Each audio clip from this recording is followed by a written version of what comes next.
right, 12 o'clock on the dot, everybody. Good Thursday afternoon. This is the 19 Noon Weather Show. I'm Fox 19 Now First Alert Meteorologist Brad Maushart. And, doesn't feel like winter out there. Does not feel like February. It feels a little off, right? We've had a lot of moisture pulling in the last couple of days. We had a record-tying high temperature yesterday. So we already had the heat, we already had the moisture. We're just missing one thing to get storms, and that is a big storm system, big lousy low. We have that arriving later on this afternoon. That is why today is a first alert weather day. We had the fog early. That was a nuisance for the morning commute. Later on, we're going to go and reintroduce that next big storm system, which will cause some problems, and that's why today's the first alert weather day for the rest of the day, because we'll have damaging wind threat, and we can't rule out some tornadoes either. I know we're not really in severe weather mode or in the severe weather, spring-like mindset. Most of us, just yesterday, I finally, for the first time since the snowpocalypse, got rid of all the snow in my driveway. The last little pile of snert, the snow dirt, finally melted away yesterday. So that's kind of where my mindset has been, and now we're going from there really quickly to severe weather. Enjoy the spring-like warmth ahead of it. Most of the day up until about 3, 4 o'clock is going to be pretty good, but then after that, all the ingredients are in place. We have a big storm system being the trigger, and that will create some of those stronger storms later on today, which will produce all the severe weather threats. They're all in the board. So here we go. Here's the timeline, everything else. I'll make this a little bigger just in case you're watching on your phone. Greatest risk today, again, 4 o'clock to midnight. That's the timeline. That hasn't really changed all that much. I did trim off a few hours at the back end because I do think after midnight we're going to start to see most of our storm fuel going away.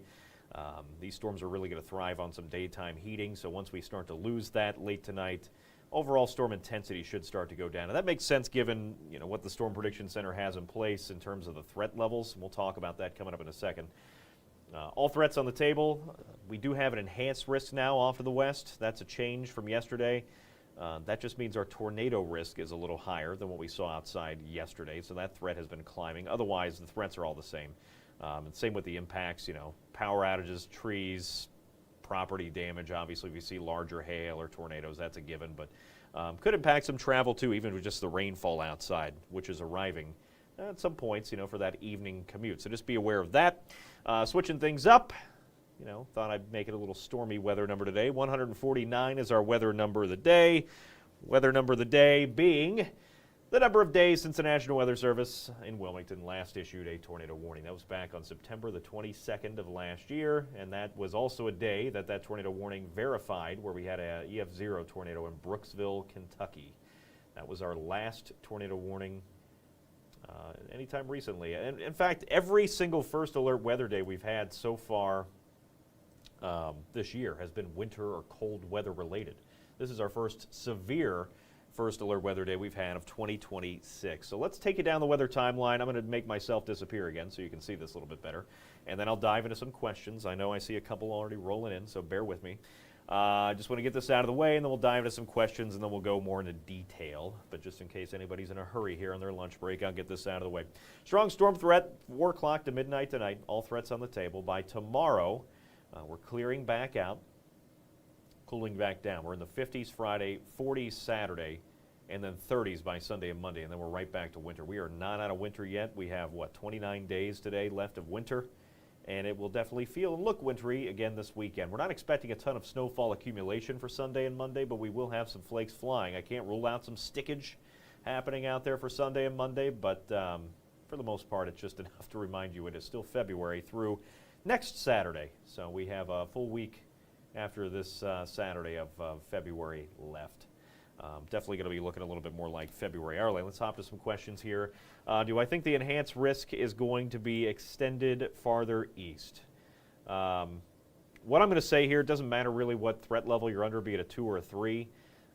The only difference, and I have a graphic somewhere for this, and I just don't know where it is, and I didn't pull it up on the fly, and I don't want to dive into it, but how those threat categories work. It's a little mix of both how much coverage of severe storms you have, like so general area, let's say it's 40% of the tri-state might see the severe storms, more of a scattered threat, and a little bit of the intensity, right? Are you going to see a stronger tornado threat, or maybe it's just an isolated spin up here or there? So both those get kind of factored in together. It's more so the coverage of the storms, how many storms you're expecting to be severe in an area, And that's the threat level, not necessarily the threats themselves, if that makes sense. I know they're very tricky in how they kind of do things, but it's way up above my pay grade. But what I'll say is that all the threats, it doesn't matter if you're in a slight or you're in enhanced or even the marginal risk in far eastern Adams County, and I'm going to show you that here in a second, so give me just a second, I'll pull that up.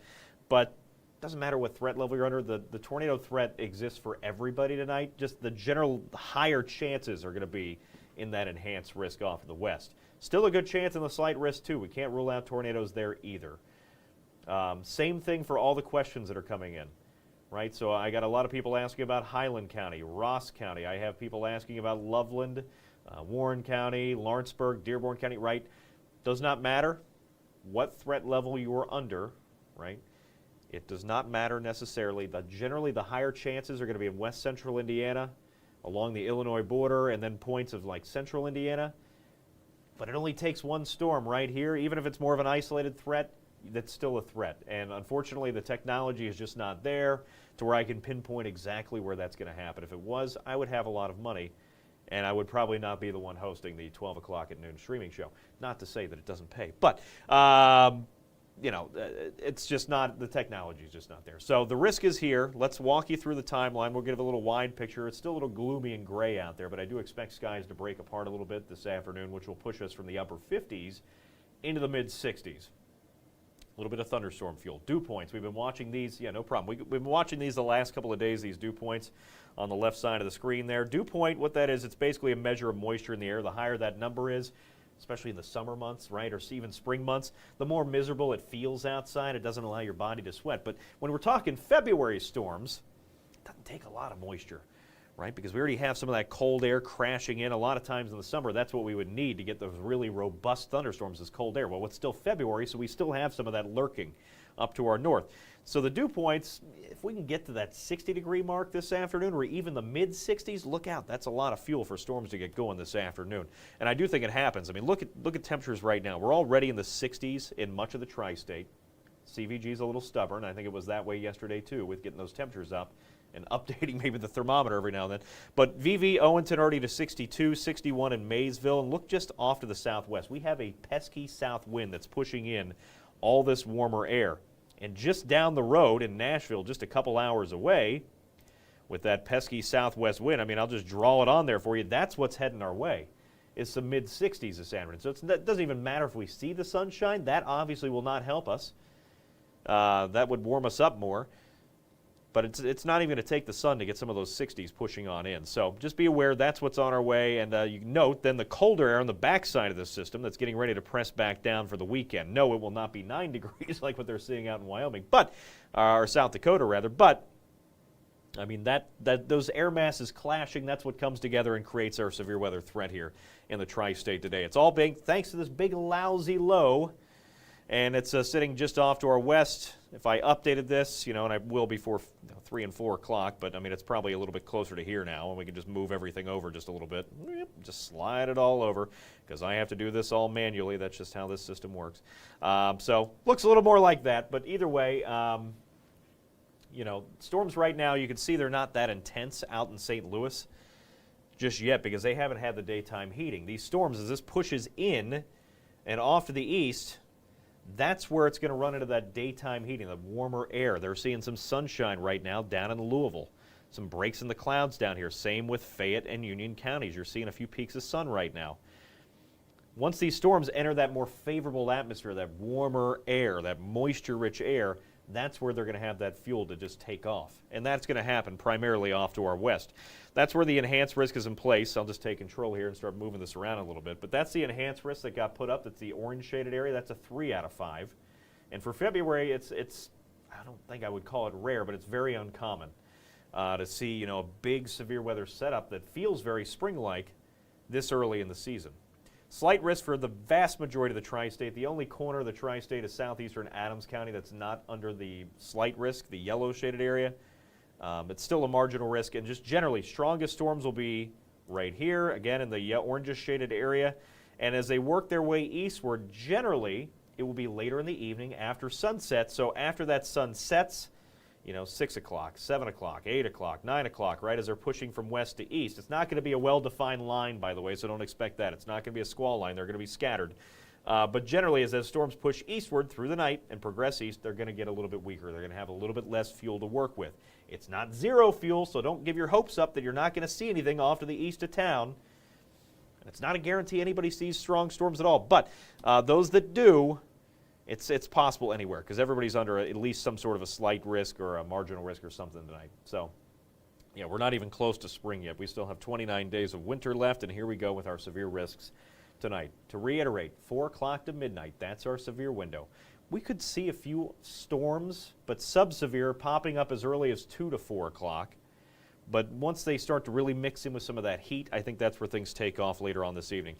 Strong winds are still going to be our, I don't know what that is. Hold on. Give me a second. Let me get that out of the chat. All right. Spammy, spammy, spam. All right. What else we got going on? See if there's any other questions. Nothing just yet. Lisa's saying snow in June. I hope not. But I do have an electric snow shovel now, so that'll be great if it does happen. 4 o'clock to midnight, reiterating the time frame. That's our best chance, our best window, right, to see stronger storms this evening. After that, things will calm back down a little bit after midnight and we'll clear out for your Friday. Tornadoes can't be ruled out either. A lot of the models have been coming in pretty spicy. With a tornado threat today, especially off to the west, but still having those ingredients here in place means that we could still see some tonight. Not the highest of threats, but it's not a zero threat either. So there's 4 o'clock. As early as 2 to 4, can't rule out a few isolated downpours. But a lot of the tri-state, this is a model that I like a lot to use, still seeing some sunshine just before sunset. That would not be great. If the sun pops out this afternoon, just note, don't be fooled. The threat did not go away. Sunshine on a severe weather day, if you go back to last year, we talked about this a lot. Sunshine on a severe weather day is not good news. That adds more fuel, right? More heat down to the surface, which allows you to get more fuel for those thunderstorms. So if you see some sunshine, don't send me a DM at 4 o'clock saying, you're wrong again, it's sunny here on this Thursday. That's not good news. Don't let your guard down because we will see those storms rolling in, a lot of them, after the sun sets tonight. This particular model's been fairly consistent with bringing storms in around 5 to 6 o'clock across the heart of the metro. But look off to the west. I'll just zoom out a little bit on this particular model, and we'll go out here and show you that that is where I do think the strongest storms overall are going to be. West central Indiana, south central Indiana, and then some of those could still have some potency as they get a little bit closer to the tri-state. So let's go back through the timeline here a little later on. This is after sunset then. This is, well, right around sunset. Sunset tonight is FYI 6:20. So about 6:30 or so, it'll be dark outside. That's why we want you to have numerous ways to get warnings if you can, at least a couple. Don't ever rely on the outdoor warning sirens. They're great if you're outdoors. That's why they're called outdoor warnings. They were never meant to be heard inside. And you know how it is. If it gets windy out there, as the storm's rolling in, it's bustling through the trees, and you can't really hear them all that well. They get really muffled. So one thing, if you have apps, weather apps, our weather app, those will send you push notifications telling you about severe weather in the area. If you're signed up for the EAS notifications, the Emergency Activation Warning System, right? If you are signed up to those on your cell phone, those will get pushed out automatically. Great options to have. Another great option that doesn't require power at all is a battery-powered, is what I meant to say, weather radio. Those aren't too expensive either. I know 2026 times are a little dicey when it comes to cash, especially if you're me and you had to replace a furnace, right? So with that said, they're not too expensive. They're not too hard on the budget. You can usually sneak those in for a relatively cheap cost, and you might not use them a lot.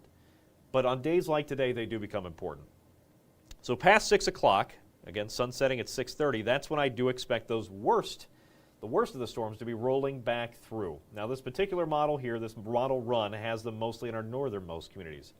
The model runs, the last couple, have been a little bit farther south. So don't take into, because I told you earlier, I can't pinpoint where a tornado is going to touch down or where we're going to have severe thunderstorm warnings being issued. Just take into effect the timing here. 7 o'clock, that's the big thing. And just note that at that point, I think we're going to see our strongest storms rolling through. Some of those storms could have some hail in them. Don't pinpoint the location and say it's definitely going to be over Dearborn and Franklin counties at that time.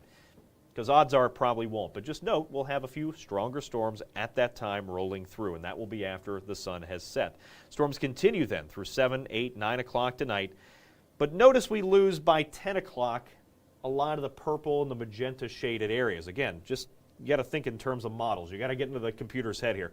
At that point, they're saying, okay, well, now we've lost a lot of that storm fuel, a lot of the warmth from the daytime heating. The storms are going to be a little weaker the later we get into the night. And then by midnight, 12, 1, 2 o'clock, we still have a few storms out there, but no magenta at all showing up. We still could see a few rumbles of thunder, but at that point, I think our severe threat will drop off altogether, and then we're clearing back out and cooling back down into Friday.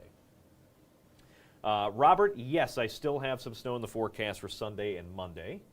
Robert was asking if I was still forecasting snow this weekend. That's not a lot. It's not going to be anything you're going to have to get a shovel out for, I don't think, in most spots, unless something dramatic happens between now and Sunday. But, yeah, I'm not expecting a big snowstorm. But it will remind you that it is February, and the severe weather threat is just a little one blip in the February that we've been having.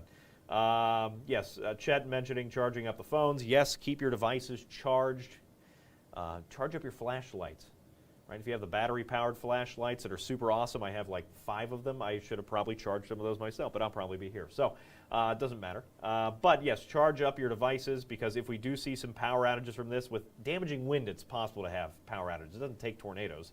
It just takes one crappy tree limb, and then everything, powers out for a while. So just be aware, yes, you'll want to start charging those devices for this evening, just in case, right? It doesn't hurt if you don't end up using it. That's fine too. But it's always great to be prepared, because if the power does go out, you're not charging anything. Lisa talking about how in weather in 5 minutes, weather will change in Ohio, yes. Or in 2 days, it will go from spring back to winter again. This is another spring of deception for us here today, so don't be fooled. Will not stay warm for long. Yeah, T-light, LEDs, whatever you're using at your house. I mean, there's a lot of great options. In the 2020s, we've had some really cool options come out for, that aren't expensive for lighting, especially the LEDs, right? They last a long time. Keep those lights on for a while when the power does go out. If you have a generator, that's cool too. Obviously, don't stick it inside this time of the year, or ever. But, if you have a generator, run that outside if you need to tonight. Let's see, what else? Ryan mentioning about hurricanes and water stuff. Luckily, no hurricanes, but yes, tornadoes are a threat tonight. Just checking this over here. Blair's mentioning that's wine night, and then keep that bottle handy in case we ever have to measure snow again, because we still do have 29 days left of winter, Blair. No other big questions. Ice storms coming Sunday. No, it's not an ice storm, but it will be some snow out there, and we'll get to that in a second. Much like the model I showed you just a few seconds ago, looking over at this map here, this is some of the estimated rainfall from tonight's storms. Again, grain of salt, don't look at the individual towns and numbers. This just gives you an idea of kind of the spread we're going to see. Some spots might not see a whole lot of rain or even a strong storm tonight. Just note, not everybody will see severe weather, but some areas will. And those areas that see the more potent storms could see up to an inch of rainfall. Not everybody sees that. That's not going to be a widespread 1 inch, but some areas could be dealing with localized flooding. The rest of us, most of us, at least maybe even half of us, are going to see less than a third of an inch. Here we go into the rest of the forecast, and we'll get back to more specific threats here in a bit. Derek was asking what the tornado risk looks like. I'll pull up individual threats here in just a second. Let me hop through here. Patty, same for everybody else. All threats are on the table there in Brooksville. And then we'll hop through the rest of this, and we'll come back to the specific threats here in just a second. Stay tuned. Tomorrow, if you have a Friday trash day, look out. Extra hairspray kind of a day for your Friday, gusting to about 30 miles an hour tomorrow. It will be a breezy Friday, and that's going to bring us back to winter. 55, dropping through the evening rather quickly, back into the 20s by Saturday morning. And then Saturday, we have that FC Cincinnati home opener, and that looks pretty good. It's sandwiched in between a very windy day Friday and a snowy day on Sunday. So overall, I think we lucked out for that. If you're heading over to TQL Stadium, it's not shorts and T-shirts weather, but I'm sure there will be some people out there in T-shirts. But if you're heading out, 45, maybe, like I said, a few clouds out there. Not bad. Sunset at 6:22, so it's probably going to happen right as the match is pretty much coming to an end with a big FC Cincinnati win, right? That's the hope anyway. Here's the rest of the forecast. We're going to wait through Friday early. That rain is out of here. We're clearing back out. FC Cincinnati, that's kind of new. That popped up early this morning here, like a slim sprinkle chance there Saturday. I'm not really buying that. I do think we're dry on Saturday with a mix of sun and clouds. Sunday is where things start to change. That is when snow could be pushing in, especially in areas around and northeast of town. That will continue through Monday. I'm not expecting a lot of sticking to happen with this, but if it does, we could see a dusting to a ½ inch. Again, very, very low-end amounts. Nothing you're going to pull the shovel out for, more than likely.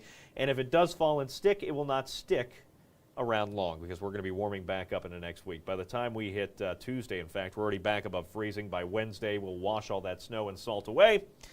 And that is the next FC Cincinnati home match. That is a CONCACAF Club, Champions Club game there on Wednesday against O&M from the Dominican Republic. They'll be in town, and it looks like a kind of a wet and breezy day. Not really a great day, but either way, that will be happening on Wednesday, and then we cool back down a bit briefly into Thursday and Friday morning.